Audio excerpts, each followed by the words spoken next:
अस्सलाम वालेकुम everyone, welcome to my channel. I hope you're all doing well. तो आज का जो हमारा टॉपिक है वो है फाल्बिलिज्म बाय कार्ल पॉपुलर। और इससे पहले हमने पढ़ा था डायलेक्ट्रिकल मेथड बाय हीगल।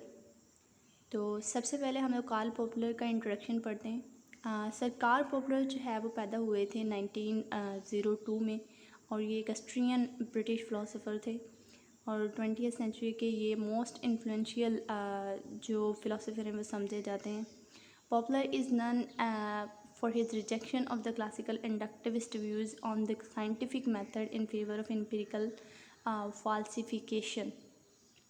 तो कार्ल पॉपुलर जो है वो किस वजह से फेमस है, क्योंकि इन्होंने निगेशन की थी इंडक्टिव मेथड की।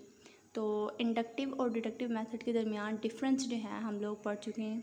और क्या होता है जी इंडक्टिव मेथड।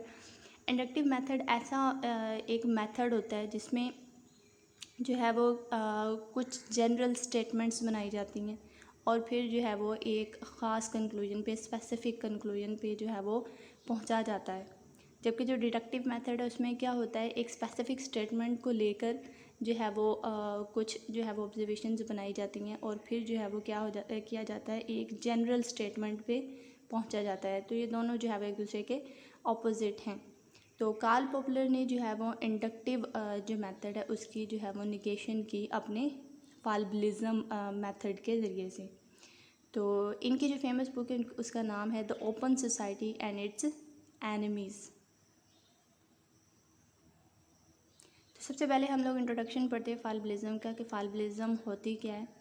तो fallibilism means act of falsifying something. Karl Popper gave this concept against inductive reasoning. तो फाल्बिलिज्म का मीनिंग क्या होता है, इसका मीनिंग होता है कि किसी चीज़ को गलत साबित करना। तो कार्ल पॉपुलर जो है वो अपने इस मेथड में यही करते हैं कि वो इंडक्टिव मेथड को निगेट करते हैं, उसके वो अगेंस्ट हैं। तो इसमें उन्होंने जो मेथड है वो क्या यूज़ किया है, उसमें 4 पॉइंट्स है। सबसे पहले जो है रिजेक्शन ऑफ इंडक्टिव मेथड है, फिर उसके बाद है फाल्सिफिकेशन यूजिंग डिडक्टिव अप्रोच। मतलब पहले वो इंडक्टिव मेथड को रिजेक्ट करते हैं और फिर जो है वो बताते हैं कि डिडक्टिव अप्रोच किस तरह से इंडक्टिव मेथड से बेहतर है। इसके बाद जो है वो इन दोनों का वो चार्ट देते हैं कि किस तरह से वो जो है वो डिफ्रेंशिएट करते हैं बिटवीन इंडक्टिव मेथड और डिडक्टिव मेथड। इसके बाद वो बताते हैं कि what is the difference between real science and pseudo science. तो रिजेक्शन ऑफ इंडक्टिव मेथड में जो है वो 2 पॉइंट्स हैं। वो कहते हैं कि जो इंडक्टिव मेथड है उसमें 2 चीज़ें हैं जो उसे गलत साबित करती हैं। एक है कि उसमें अनसर्टेनिटी होती है और दूसरा है कि उसमें लिमिटेड ऑब्जर्वेशंस होती हैं।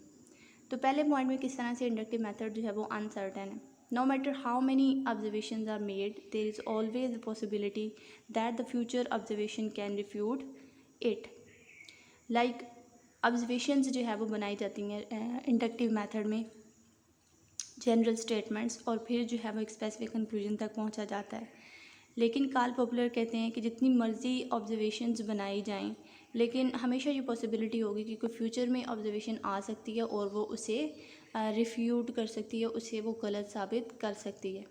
इसमें एग्जांपल देखें कि अगर एक बस जो है वो बस स्टेशन पर रोज़ाना टाइम से आती है और आप उसमें बैठ के जाते हैं, तो इसका मतलब ये तो नहीं है कि वो कभी भी लेट नहीं हो सकती। मतलब कभी ये भी हो सकता है कि एक ऐसा दिन आए कि वो आए ही ना, या फिर वो लेट आए। तो ये इंडक्टिव मेथड में क्या होता है, एक अनसर्टेनिटी होती है कि फ्यूचर ऑब्जर्वेशन जो है वो प्रीवियस ऑब्जर्वेशंस को निगेट कर सकती है, उन्हें गलत साबित कर सकती है। इसके बाद है इसमें लिमिटेड ऑब्जर्वेशंस होती हैं और हैस्टी जनरलाइजेशंस बनाई जाती हैं, क्योंकि जो जनरल स्टेटमेंट्स बनाई जाती हैं वो इतना टाइम लेकर नहीं बनाई जाती, या फिर उनकी जो वैलिडिटी है उनको चेक नहीं किया जाता है। सिर्फ जो है वो कुछ ऑब्जर्वेशंस को नोट किया जाता है और उन्हें जनरल बनाया जाता है और फिर जो है वो स्पेसिफिक कंक्लूजन तक हम पहुंच जाते हैं।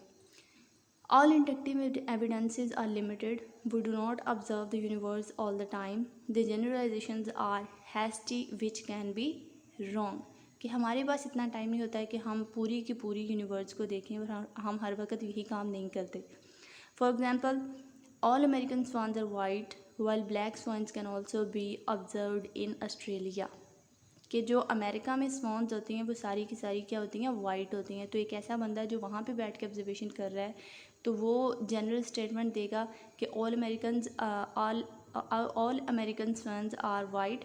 सो वो कहेगा कि दुनिया में जितनी भी स्वॉन्स है वो क्या होती हैं, वाइट होती हैं, जबकि ऐसा नहीं है। ऑस्ट्रेलिया में जो है वो ब्लैक स्वॉन्स भी पाई जाती हैं। तो ये 2 पॉइंट्स जो है वो कार्ल पॉपुलर देते हैं इंडक्टिव मेथड के अगेंस्ट, कि उसमें अनसर्टेनिटी होती है और दूसरा उसमें लिमिटेड ऑब्जर्वेशंस होती हैं जो कि रॉन्ग हो सकती हैं। इसके बाद जो है वो कार्ल पॉपुलर क्या करते हैं, वो फाल्सिफिकेशन करते हैं इंडक्टिव मेथड की by using deductive method. In inductive method, there is no contradictory statement. Some general statements leads to conclusion called theory. कि ये फ़र्क ही यहाँ पे लिखा हुआ है इंडक्टिव मेथड और डिडक्टिव मेथड में, कि इंडक्टिव मेथड में क्या होता है कि कोई कंट्राडिक्टरी स्टेटमेंट नहीं आती, जस्ट कुछ जनरलाइजेशंस होती हैं, जनरल स्टेटमेंट्स होती हैं और उनके बाद जो है वो एक कंक्लूजन तक पहुँचा जाता है, जिसे हम लोग बोलते हैं theory. While in deductive method, a specific statement called theory is subjected to find a contradictory statement. If there is no contradictory statement, it becomes confirmed. कि डिडक्टिव मेथड में क्या होता है कि एक स्पेसिफिक स्टेटमेंट जो है वो मौजूद होती है और फिर उसको गलत साबित करने के लिए क्या किया जाता है, कॉन्ट्राडिक्टरी स्टेटमेंट कोई ढूंढी जाती है कि इसमें कोई गलती तो नहीं है। और फिर जब कोई भी कॉन्ट्राडिक्टरी स्टेटमेंट जो है वो नहीं आती, कोई कॉन्ट्राडिक्शन नहीं आती, तो फिर वो कन्फर्म्ड हो जाती है कि ये सही है, ये ट्रू नॉलेज है। Deductive method eliminates false concepts to search true knowledge. It differentiate true knowledge from pseudo science. तो डिडक्टिव मेथड जो है वो बेस्ट है चीज़ों को एक्सप्लेन करने के लिए, चीज़ों की रीज़निंग देने के लिए, क्योंकि ये ट्रू नॉलेज प्रोवाइड करती है और इसमें जो है वो गलती की गुंजाइश नहीं रहती, क्योंकि ये कॉन्ट्राडिक्टरी स्टेटमेंट जब फाइंड आउट की जाती है तो तब जो है वो इस चीज़ का इम्कान ख़त्म हो जाता है कि ये थ्योरी आगे जाके जो है वो गलत साबित होगी।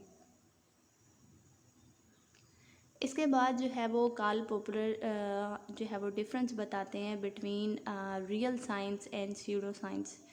तो रियल साइंस क्या होती है, it always remains open for criticism, कि जो रियल साइंस होती है वो हमेशा ओपन रहती है क्रिटिसिज्म के लिए, जबकि जो स्यूडो साइंस होती है इट अवॉइड्स क्रिटिकल टेस्टिंग, उसमें जो है वो क्रिटिकल टेस्टिंग नहीं होती, उसमें क्रिटिसिज्म के लिए अपनी थ्योरीज़ को, अपनी स्टेटमेंट्स को पेश नहीं किया जाता। इसके बाद सेकंड पॉइंट है real science search for contradictory statements. इसमें कॉन्ट्राडिक्टरी स्टेटमेंट्स होती हैं, जबकि जो स्यूडो साइंस है उसमें कॉन्ट्राडिक्टरी स्टेटमेंट्स जो है वो नहीं आती, सिर्फ ऑब्जर्वेशंस बनाई जाती हैं, उनके बेस पर एक थ्योरी बना दी जाती है। इसके बाद है इफ़ देयर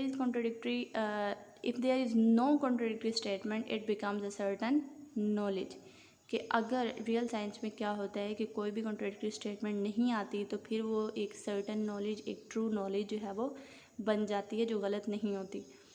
जबकि जो स्यूडो साइंस है उसमें क्या होता है, उसमें लिमिटेड ऑब्जर्वेशंस होती हैं, theory is rejected only by one counter evidence, कि कोई भी फ्यूचर में आने वाली ऑब्जर्वेशन, कोई भी काउंटर एविडेंस जो है वो उसे क्या कर सकता है, रिजेक्ट कर सकता है। तो ये डिफरेंस है बिटवीन रियल साइंस और स्यूडो साइंस। तो कार्ल पॉपुलर का जो मेथड है फैल्बिलिज्म वो यहीं तक ख़त्म हो गया। तो नेक्स्ट लेक्चर में हम लोग इंशाल्लाह नेक्स्ट चैप्टर अपना स्टार्ट करेंगे। तो till then take care of your family. Thank you and like and subscribe my channel please. अल्लाह हाफिज़।